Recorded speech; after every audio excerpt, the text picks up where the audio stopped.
Hello everyone, welcome to my channel again. आज की video KVS aspirants के लिए काफ़ी इंपॉर्टेंट साबित होने वाली है, क्योंकि आज की वीडियो में मैं कुछ ऐसे पॉइंट्स को डिस्कस करने जा रही हूँ जो कि इंटरव्यू देते समय आपके लिए काफ़ी हेल्पफुल रहेगी। इंटरव्यू में सबसे पहले आती है आपकी ड्रेसिंग सेंस।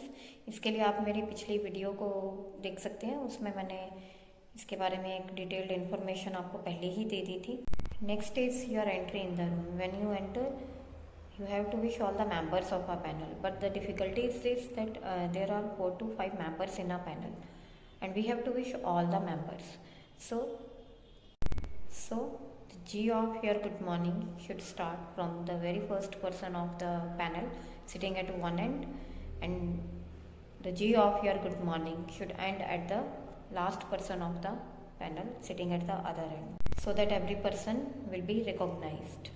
इंटरव्यू में सबसे पहले पूछा जाने वाला क्वेश्चन है इंट्रोड्यूस योरसेल्फ। तो इस बात का ध्यान रखिए कि आपकी इंट्रो बहुत ही नपे तुले शब्दों में होनी चाहिए, क्योंकि जितना आप अपनी इंटरव्यू में अपने इंट्रोडक्शन के बारे में बताएंगे, आपके इंटरव्यू का लेवल भी उतना ही बढ़ता जाएगा। इंट्रोडक्शन में आप सीक्वेंस का भी ध्यान रखेंगे कि हमें कौन सी क्वालिफिकेशन कब बतानी है। For example, my name is Monika. I basically belong to Himachal Pradesh, but recently I am working as PGD Physics in a CBSE affiliated school. I am graduated from this institute and I am post-graduated from this institute, and then tell about your B.Ed. आपकी intro 1 से 2 minute में ख़त्म हो जानी चाहिए। Hobbies बोलते time आप इस बात का भी ध्यान रखें कि आपको उसके बारे में सारी नॉलेज होनी चाहिए। फॉर एग्जाम्पल, अगर मैं प्लेइंग क्रिकेट को अपनी हॉबी बता रही हूँ तो मुझे क्रिकेट टीम की सारी जानकारी होनी चाहिए, उसका कैप्टन कौन है, रिसेंटली कौन से मैचेस हुए हैं। इसी तरह से अगर आप रीडिंग बुक्स को अपनी हॉबी बताते हैं तो आप किस तरह की बुक्स पढ़ना पसंद करते हैं, उसके ऑथर के बारे में, उसकी ऑटोबायोग्राफी के बारे में, ये सारी नॉलेज आपको होनी चाहिए। So this is all about introduction part. After that you have to be prepared about your demo lecture. Demo देने से पहले टॉपिक को चूज़ करना, that is a very important parameter. आपका डेमो टॉपिक एक इंटीग्रेटेड टॉपिक होना चाहिए। Integrated topic means you have to choose a topic which bring 2 or more subjects together. After that, we have to concentrate how to present my topic on board. First of all, we have to mention date, class, subject and then topic on the top of one side of the board. You can see here. After that, we should be aware of standing in front of blackboard. Black board पे हमेशा side pose में ही खड़े रहना चाहिए, ताकि जो सामने से लोग देख रहे हैं उनकी विजिबिलिटी भी बनी रहे और आपकी भी नज़र सभी बच्चों पर रहे। And the very important thing, you should not be sticky to the board. आपको टाइम टू टाइम अपनी क्लास के साथ इंटरेक्ट भी करना है। ईमेल में मुझे पूछा गया था एक क्वेश्चन में कि मैम आपको क्या डेमो का लेसन प्लान लेके जाना ज़रूरी है। देखिए, आपको कोई लेसन प्लान नहीं लेके जाना है, आपको उसी लेसन को प्रिपेयर करके जाना है।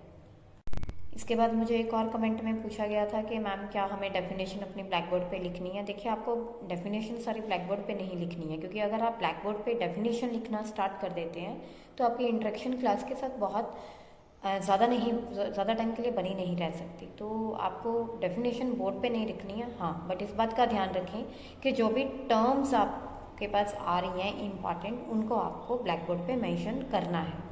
Part is about teaching. Your teaching should start from real life situation, and you have to create interest among students so that they can be connected in a classroom teaching. For example, I want to teach terminal velocity, a topic of class 11. So how can I start? बच्चों को connect करने के लिए मैं एक journal question से start कर सकती हूँ कि आज बहुत गर्मी है और अगर अभी यहाँ पे बारिश होना स्टार्ट हो जाए तो आप सबको कैसा लगेगा। तो everyone will answer that ma'am we feel good.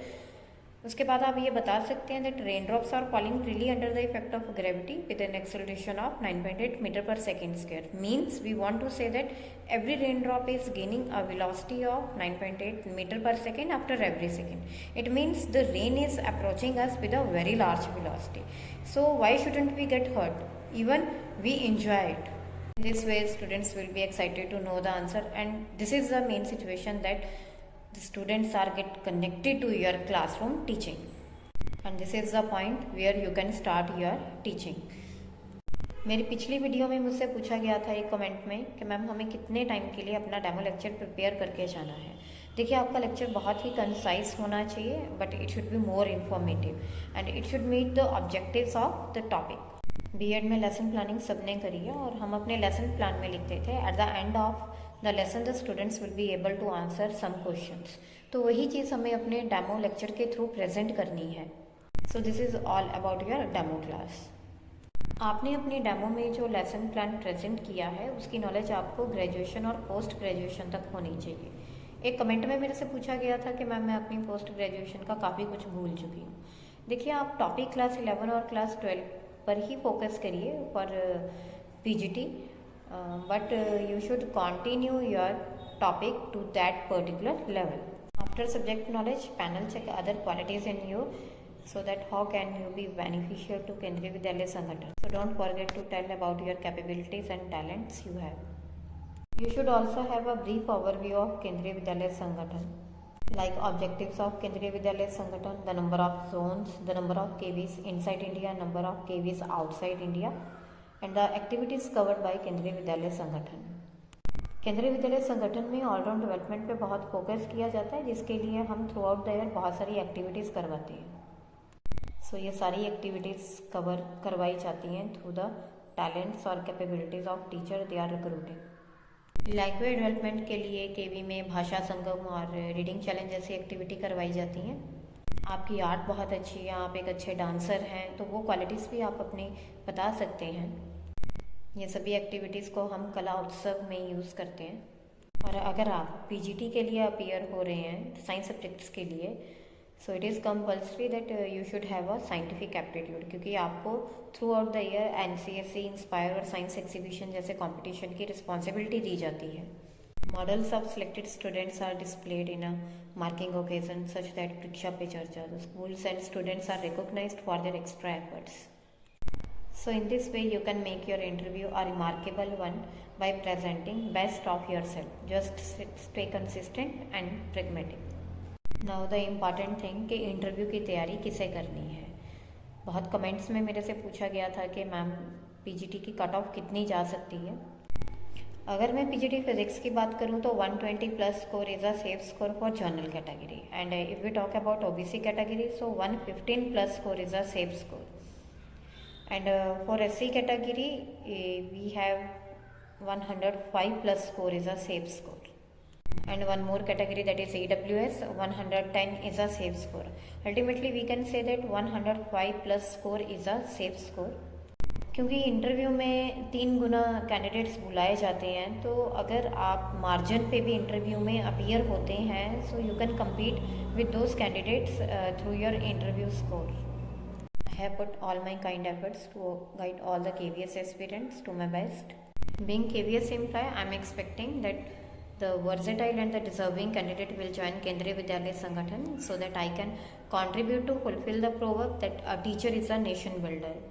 Through this channel, I also want to help the deserving candidates from financially weaker section. Hope you are getting benefit from this channel. I wish all the very best to all the KVS aspirants. Stay tuned to my channel for more fruitful videos. Thank you.